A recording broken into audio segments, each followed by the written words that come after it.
നമസ്കാരം, ഞാൻ ഡോക്ടർ വിഷ്ണു ആർ.എസ്. ഞാൻ തിരുവനന്തപുരം പട്ടം SUT ഹോസ്പിറ്റലിലെ കൺസൾട്ടന്റ് നെഫ്രോളജിസ്റ്റ് ആണ്. വൃക്കരോഗ വിദഗ്ധനാണ്. ഇന്ന് വൃക്കരോഗികളുടെ എണ്ണം വളരെയധികം വർദ്ധിച്ചുകൊണ്ടിരിക്കുകയാണ്. രണ്ട് കാരണങ്ങളാണ് അതിനുള്ളത്. ഒന്നെന്ന് പറയുന്നത് നമ്മുടെ ജീവിതശൈലി രോഗങ്ങളുടെ വർധനവ്. ജീവിതശൈലി രോഗങ്ങൾ വൃക്കകളെ ബാധിക്കുന്നതിനാൽ വൃക്കരോഗികളുടെ എണ്ണം വർദ്ധിക്കുന്നത്. രണ്ടെന്ന് പറയുന്നത് മനുഷ്യന്റെ ആയുർദൈർഘ്യം കൂടുന്നതാണ്. മനുഷ്യന്റെ ആയുർദൈർഘ്യം കൂടുന്നത് കൊണ്ട് അവർക്ക് പ്രായമാകുന്നതിന്റെ കൂട്ടത്തിലുള്ള വൃക്കയ്ക്കും കരളിനും ഹൃദയത്തിനും ഒക്കെ അസുഖങ്ങളുണ്ട്. അതിന്റെ കൂട്ടത്തിൽ വൃക്കരോഗവും കൂടുന്നുണ്ട്. നമുക്കപ്പം ചെറുപ്പക്കാർക്ക് വളരെയധികം പേർക്ക് വൃക്കരോഗം വരാറുണ്ട്. അപ്പൊ നമുക്ക് വൃക്കരോഗം എങ്ങനെ നേരത്തെ കണ്ടുപിടിക്കാമെന്ന് നോക്കാം. നമുക്കറിയാം, ഹൃദയത്തിന് അസുഖം ഉണ്ടാകുമ്പോൾ പെട്ടെന്ന് നെഞ്ചുവേദന വരാം, ശ്വാസമുട്ടൽ ഉണ്ടാവാം, കരളിനാകുമ്പോഴത്തേക്കും ദേഹത്ത് കണ്ണിൽ മഞ്ഞ ഉണ്ടാവാം. അപ്പൊ ഈ അസുഖങ്ങളൊക്കെ ചിലപ്പോൾ പെട്ടെന്ന് ശ്രദ്ധിക്കപ്പെടും.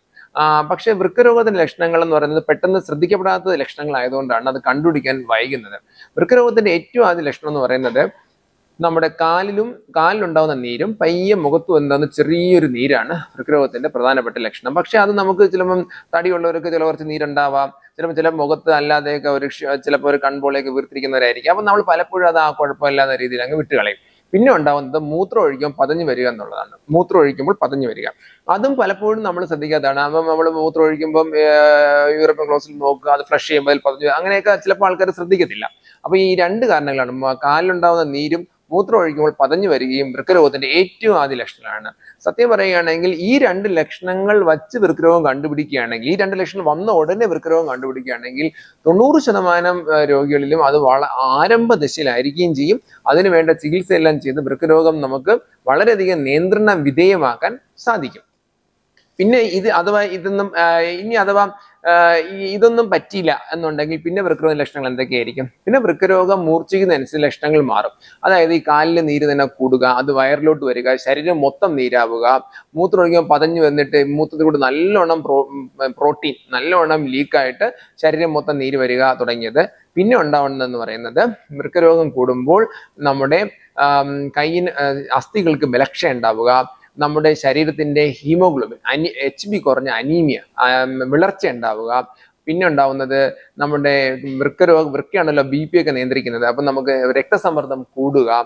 പിന്നെ ശരീരത്തിലെ മാലിന്യങ്ങളെ പുറത്തു കളയുമ്പോൾ ആ മാലിന്യങ്ങളെല്ലാം പലയിടത്തും അടിഞ്ഞു കൂടിയിട്ട് വയറുവേദന ഉണ്ടാവുക, ദേഹത്ത് ചൊറിച്ചിലുണ്ടാവുക, മന്ദത ഉണ്ടാവുക തുടങ്ങിയ രോഗലക്ഷണങ്ങളാണ് വൃക്കരോഗം കൊണ്ട് സാധാരണ ഉണ്ടാവുന്നത്. പക്ഷെ ഇതൊക്കെ പലപ്പോഴും അവസാന ദശയിലാണ്. അപ്പോഴേ കണ്ടുപിടിച്ചാലും നമുക്ക് ചികിത്സിക്കാൻ ബുദ്ധിമുട്ടായിരിക്കും.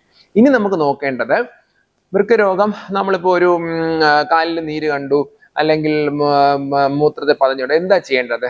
പ്രത്യേകിച്ച് നമ്മൾ ഏറ്റവും അടുത്തുള്ള ഒരു ഫിസിഷ്യനെയോ ഒരു ജനറൽ മെഡിസിൻ ഡോക്ടറെയോ അല്ലെങ്കിൽ ഒരു വൃക്കരോഗ വിദഗ്ധനെയോ കാണിക്കുക എന്നുള്ളതാണ്. അപ്പോൾ സാധാരണഗതിയിൽ ഡോക്ടർമാർ ചെയ്യുന്നതെന്ന് പറയുന്നത് നമ്മുടെ ശരീരത്തിലെ ക്രിയാറ്റിൻ എന്നൊരു ടെസ്റ്റ് നോക്കും. സെറം ക്രിയാറ്റിൻ എന്നൊരു ടെസ്റ്റാണ് വൃക്കയുടെ പ്രവർത്തനം അളക്കുന്നത്. അതായത് ക്രിക്കറ്റിൽ റൺസ് എന്ന് പറയുന്ന പോലെ, ഫുട്ബോളിൽ ഗോൾ എന്ന് പറയുന്ന പോലെയൊക്കെ നമ്മുടെ വൃക്ക എത്രത്തോളം പ്രവർത്തിക്കുന്നു നോക്കുന്നത് ഈ ക്രിയാറ്റിനാണ്. സാധാരണ മനുഷ്യരെല്ലാം ക്രിയാറ്റിന്റെ റേഞ്ച് എന്ന് പറയുന്നത് 0.8 തൊട്ട് 1.2 വരെയൊക്കെയാണ് സാധാരണ ക്രിയാറ്റിൻ വരുന്നത്. നമ്മളുടെ ഒരു ആവറേജ് 1 എടുക്കാം.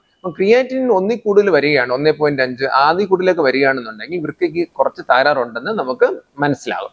പിന്നെ ചെയ്യുന്ന ടെസ്റ്റ് എന്ന് പറയുന്നത് യൂറിൻ റൊട്ടീൻ എക്സാമിനേഷൻ ആണ്, മൂത്ര പരിശോധനയാണ്. മൂത്രം നമ്മൾ നേരിട്ട് നോക്കുന്നത് മൂത്രത്തിൽ പ്രോട്ടീൻ ലീക്ക് ഉണ്ടോ, മൂത്രത്തിൽ RBC രക്തമുണ്ടോ, മൂത്രത്തിൽ പഴുപ്പുണ്ടോ എന്നാണ്. അതിൽ മൂത്രത്തിൽ പ്രോട്ടീൻ ഉണ്ട് അല്ലെങ്കിൽ മൂത്രത്തിൽ RBC രക്തമുണ്ട് എന്നുണ്ടെങ്കിൽ വൃക്കകൾക്ക് അസുഖമുണ്ട് എന്നാണ് അർത്ഥം.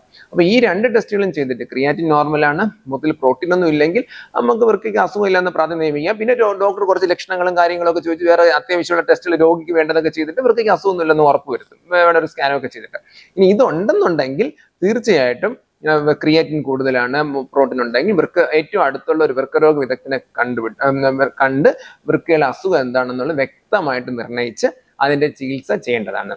വൃക്കയുടെ അസുഖം നിർണ്ണയിക്കുന്നതിന് പിന്നെ കുറച്ച് ബ്ലഡ് ടെസ്റ്റുകൾ, രക്ത ടെസ്റ്റുകളും പിന്നെ വയറിന്റെ സ്കാൻ, അൾട്രാസൗണ്ട് അബ്ഡോമൻ ചെയ്യുന്നു. അതിനുശേഷം ചില സമയങ്ങളിൽ, അതായത് പ്രമേഹം, രക്തസമ്മർദ്ദം തുടങ്ങിയത് കൊണ്ടുണ്ടാവുന്ന ജീവിതശൈലി രോഗങ്ങൾ ഉണ്ടാകുന്ന വൃക്കരോഗങ്ങൾക്ക് ആ ജീവിതശൈലി രോഗങ്ങൾ നിയന്ത്രിക്കുക, പിന്നെ കുറച്ച് മരുന്നുകളെല്ലാം കഴിക്കുക എന്നുള്ളതേ ഉള്ളൂ.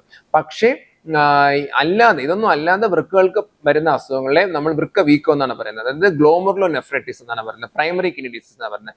അതിന് നമുക്ക് വൃക്ക കുത്തി പരിശോധിക്കും. വൃക്ക കുത്തി പരിശോധിക്കുന്നത് വലിയ തിയേറ്ററിൽ കൊണ്ടൊന്നുമല്ല, നമുക്ക് വൃക്കരോഗ വിദഗ്ധൻ തന്നെയാണ് ചെയ്യുന്നത്. ചെറിയൊരു ഗണ്ണ് വെച്ചിട്ട് ഒരു കിറുക്കുന്ന ഒരു നഖത്തിന്റെ അത്രയുള്ള ഒരു കുഞ്ഞു കോശം പുറത്തെടുത്ത് അതിനെ മൈക്രോസ്കോപ്പിൽ നോക്കി അതിന്റെ ലാബിൽ അയച്ചിട്ട് വൃക്കരോഗം എന്താണെന്നുള്ളത് വ്യക്തമായിട്ട് മനസ്സിലാക്കും. അങ്ങനെ വ്യക്തമായിട്ട് മനസ്സിലാക്കിയാൽ ഒരു 7-8 തരത്തിലുള്ള വൃക്കരോഗങ്ങളുണ്ട്. ഇപ്പം IgA നെഫ്രോപ്പതി, FSGS, അങ്ങനെ കുറച്ച് അസുഖങ്ങളൊക്കെ ഉണ്ട്. ആ അസുഖങ്ങൾക്ക് ഓരോ പ്രത്യേക മരുന്നുകളുണ്ട്. അതെല്ലാം ഇന്റർനാഷണൽ ഗൈഡ് ലൈൻസ് ഉണ്ട്, പ്രത്യേക മരുന്നുകളുണ്ട്. ആ മരുന്നുകളെല്ലാം കൊടുത്ത് ഈ അസുഖത്തെ നമുക്ക് നിയന്ത്രിച്ച് നിർത്താൻ പറ്റും. ഈ പല അസുഖങ്ങളും മുഴുവനായിട്ട് ചികിത്സ വിധേയമാക്കാൻ പറ്റത്തില്ല, പക്ഷെ നിയന്ത്രിച്ച് വിധേയമാക്കാൻ പറ്റും. ഇത് ക്രിയേറ്റിൻ കൂടാതെയും കിഡ്നി തകരാറിലാവാതെയും ഡയാലിസിസിലോട്ടോ ഒന്നും പോവാതെയും നമുക്ക് സംരക്ഷിച്ച് നിർത്താൻ പറ്റും. അപ്പൊ ഇതിൽ നിന്ന് മനസ്സിലാകുന്നത് വൃക്കരോഗത്തിന്റെ ലക്ഷണങ്ങൾ നേരത്തെ തിരിച്ചറിയുന്നത് വളരെ വളരെ ഇമ്പോർട്ടന്റ് ആണ്. കാലിലെ ചെറിയ നീര്, മൂത്രമൊഴിക്കുമ്പോൾ പതഞ്ഞു വരിക, അനീമിയ, വിളർച്ച ഉണ്ടാവുക, ചെറുപ്പക്കാർക്ക് പെട്ടെന്ന് BP വരിക തുടങ്ങിയതൊക്കെ വൃക്കരോഗത്തിന്റെ ലക്ഷണങ്ങളാണ്. ഇങ്ങനെ ഉണ്ടെങ്കിൽ എത്രയും പെട്ടെന്ന് അടുത്തുള്ള ഒരു ഫിസിഷ്യൻ, ജനറൽ മെഡിസിൻ ഡോക്ടറെയോ അല്ലെന്നുണ്ടെങ്കിൽ വൃക്കരോഗ വിദഗ്ധനെയോ തന്നെ കാണിച്ച് ഈ അസുഖം നമ്മുടെ വൃക്ക ഹെൽത്തിയാണ്, അസുഖമൊന്നും ഇല്ലെന്ന് ഉറപ്പ് വരുത്തേണ്ടതാണ്.